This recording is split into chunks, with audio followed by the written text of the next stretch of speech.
all the data is there, and it's beautiful. So I can track it down from the AR in our financials all the way back to the individual timesheets that the people are putting in.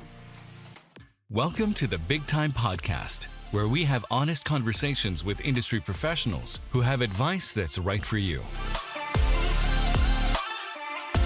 On this edition of the BigTime Podcast, we talk to Lorne Tappa, the VP of Finance and Administration at New Resource Consulting, based out of Milwaukee, Wisconsin. In Lorne's role, he not only participated in tripling the size of his company, but also helps other companies identify key talent, the primary service of New Resources provides. Lorne stops by to discuss his hiring philosophy and why culture is his number one consideration. And he also shares his approach to working with clients, especially when things go wrong.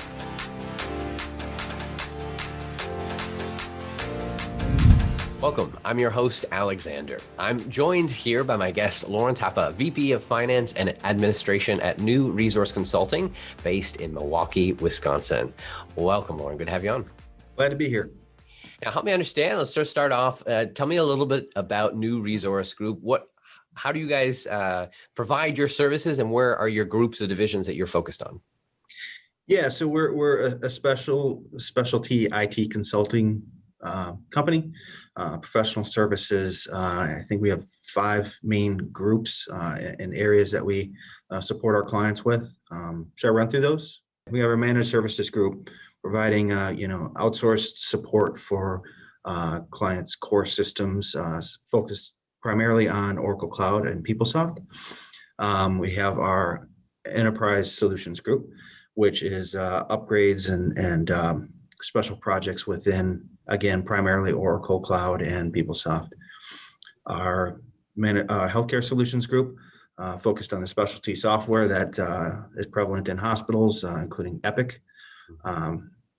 Our technology solutions group, which has talented individuals, architects, developers, everything in the software development lifecycle.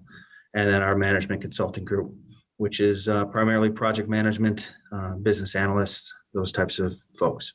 What would you say, if you had to think over the last 13 years you've been a part of the firm, if there was one or two major tactics or things that have really fed the growth and have impacted the growth, what comes to your mind?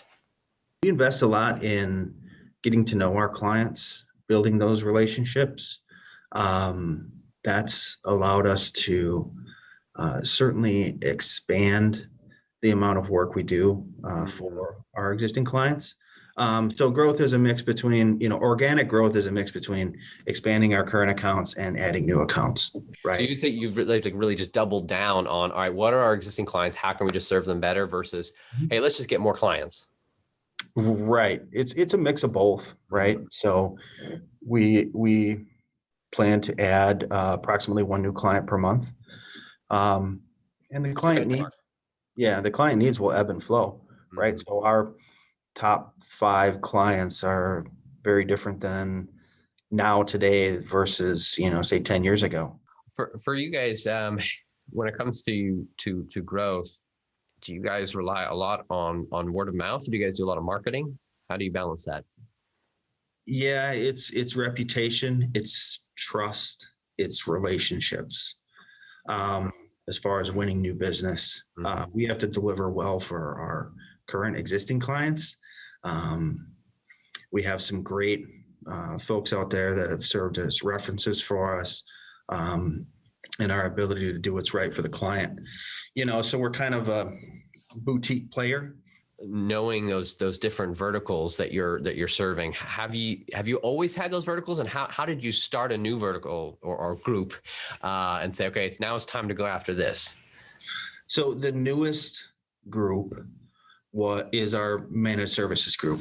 And that was born out of, talking with our clients. And like I said, we invest a lot in understanding the needs that our clients have and providing solutions for those. So that was born out of, a major client need. And we proposed on it, built a team, and have been fortunate enough to add new clients to that engine and expand the team over time.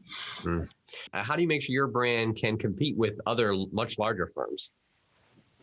Yeah, it's knowing what you're good at, being good at targeting the needs of our clients that fit for what we deliver well. We turn away work if it's not going to be something we're confident we can deliver well. So, but we know what we do well, and have great relationships with existing clients, and constantly out there trying to meet more, right? But really, it's relationships and it's trust. What would you say makes you the proudest of your brand, of your company? New Resources, in one form or another, has been in existence since, I think, the late 80s. Grew up, changed hands a few times, but under its current ownership and management since 2003, we've seen a lot of competitors either get gobbled up by private equity. We're still a locally owned firm. I think that helps with accountability. We're agile. We're small enough where we can make decisions and pivot and ultimately do what's right for our clients.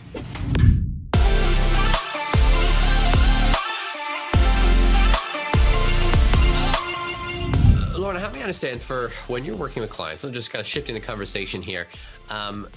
You're interacting with a client and they might be wrong. and now you have to go back to them and say, and maybe even point it out to them. How do you handle that when a client is wrong in whatever situation, when you're working with them? How do you handle that? I'm most comfortable in black and white, right and wrong situation. I don't play well with gray areas. So, you stick to the facts. We've done a lot of work to have one source of truth for the work that all of our people are doing. And that's BigTime. So we use it not only for client billing, budget tracking. It's our single source of record for timesheets for HR purposes and payroll. It's all tied to BigTime. Now, what about when you're dealing with clients and they disagree? Have you ever had that situation of where they come back and say, how did this work out? And sure, timesheet disputes. That's an area we're not obviously sitting next to. It's a trust issue. You're submitting fair timesheets. So occasionally there'll be disputes over that. I'll show you what the record has, and we can talk about whether that's accurate or not. Also, setting the record on annual spend reports, or how much business are we doing with this client or the other. All the data is there, and it's beautiful. So I can track it down from the AR in our financials all the way back to the individual timesheets that the people are putting in. And from a job costing standpoint, people have, the cost factors in there, and you can run margin reports and utilization reports and all those type of things. No, but it's interesting to hear that how you've been using it and changing over time. I'm curious for clients where they come in, they're expecting a lot for a little bit of hours. You ever had that situation of a client where they want, a champagne on a beer budget? That's a challenge, especially in the technology services space. When you're developing software, it's very hard to pin down a specific deliverable, right? Because when you're developing software, in my head, it's going to look and work like this. That's hard to define when it's not built yet. But this is just what I expect, what I want, right? And we're trying to, this is where you get into, agile project management, and you're releasing things, and it evolves, on a week by week or whatever your sprint cycle is. The project evolves, right? So most of our stuff there is done just on a time and materials basis. How do you measure success and manage it to make sure you keep hitting, whether it's benchmarks? Like how do you measure success? There's the financial measure of success. There's utilization rates. There's client satisfaction rates. We measure all of that. Do you have a benchmark like you just kind of arbitrarily set, or is it changed over time? Yeah, we try to keep it quantitative whenever possible.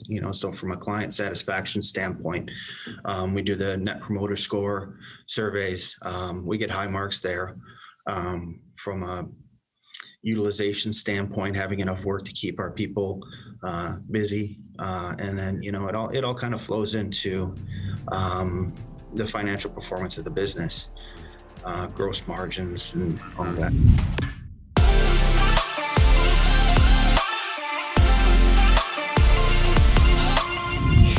When over the time of, you said you've implemented EOS, how has that changed that type of structure to help make sure you're hitting those benchmarks, et cetera?